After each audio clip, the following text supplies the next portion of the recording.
Hi, నేను మీ doctor Gautam. ఈరోజు చూసుకున్నట్టయితే చాలా మంది మేల్స్తో ఈక్వల్గా కూడా స్మోకింగ్ చేయడానికి ట్రై చేస్తున్నారండి. అండ్ ఈ స్మోకింగ్ చేయడం వల్ల వచ్చే సైడ్ ఎఫెక్ట్స్ గురించి మనం తెలుసుకున్నట్టయితే వీళ్ళల్లో ఎర్లీ మెనోపాజెస్ రావడం కానివ్వండి, పెయిన్ఫుల్ పీరియడ్స్ రావడం కానివ్వండి, అలాగే 30 years old ఫీమేల్ అలాగే 40 years old ఫీమేల్కి కంపారిజన్ చూసుకున్నట్టయితే ఆ 30 years old ఫీమేల్ ఎవరైతే స్మోకింగ్ చేస్తున్నారో అలాగే 40 years old ఫీమేల్ ఎవరైతే నాన్ స్మోకర్ ఉన్నారో వాళ్ళ ఒక ఓవేరియన్ హెల్త్ చూసుకున్నట్టయితే 30 years old ఫీమేల్ ఎవరైతే స్మోకర్ ఉన్నారో వాళ్ళ ఓవేరియన్ హెల్త్ వచ్చేసి 40 years old నాన్ స్మోకర్ ఎవరైతే ఉన్నారో వాళ్ళ ఓవేరియన్ ఏజ్ తో ఈక్వల్ గా ఉంటుందండి. అలాగే క్యాన్సర్ గురించి చూసుకున్నట్టయితే బ్రెస్ట్ క్యాన్సర్స్ సాధారణంగా వచ్చేసి 15 నుంచి 18% క్యాన్సర్స్ వచ్చేదానికి అవకాశం ఉందండి. ఆ ఫీమేల్ వచ్చేసి స్మోకర్ అయితే 50% ఛాన్సెస్ ఆఫ్ క్యాన్సర్ ఎక్కువగా వచ్చేదానికి అవకాశం ఉంటుందండి.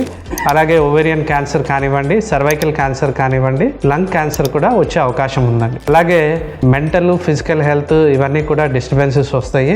అండ్ వచ్చేసి స్కిన్ లో కూడా చేంజెస్ వస్తాయి అండి. Premature ageing, tone, pigmentation, wrinkles, early ageing అనేది కూడా జరుగుతూ ఉంటాయి అన్నమాట. అలాగే బోన్ హెల్త్ కూడా డిటోరియేట్ అవుతుంది. ప్రెగ్నెన్సీ రిలేటెడ్ ఇష్యూస్ చూసుకున్నట్టయితే స్పాంటేనియస్ అబార్షన్ అంటే గర్భసంచి సరిగ్గా ఉండకుండా మిస్క్యారేజెస్ జరగడం ఎక్కువగా ఫీమేల్స్ లో జరుగుతూ ఉంటుంది. అలాగే ప్రీమెచ్యూర్ బేబీస్ కానివ్వండి, లో బర్త్ వెయిట్ బేబీస్ కూడా వచ్చే అవకాశం ఉంటుందండి. అలాగే స్ట్రోక్ ఇష్యూస్ చూసుకున్నట్టయితే ఒక 35 years ఏజ్ దాటిన తర్వాత ఎర్లీ స్ట్రోక్స్ రావడము, అది బ్రెయిన్ స్ట్రోక్ అయినా కావచ్చు, హార్ట్ స్ట్రోక్ అయినా కావచ్చు అండి. అలాగే లంగ్ ఇష్యూస్, సిఓపిడి అంటే ఇది క్రానిక్ అబ్స్ట్రక్టివ్ పల్మనరీ డిజీజ్ అంటే స్మోకింగ్ ఎక్కువ చేయడం వల్ల రెస్పిరేటరీ ఎయిర్వే డిజీజ్ అనేది వస్తుందండి. సో ఇలాగా వాళ్ళ హెల్త్ అంతా కూడా డిస్టర్బ్ అవుతుంది అనమాట. So please try to avoid smoking for a better life. Thank you.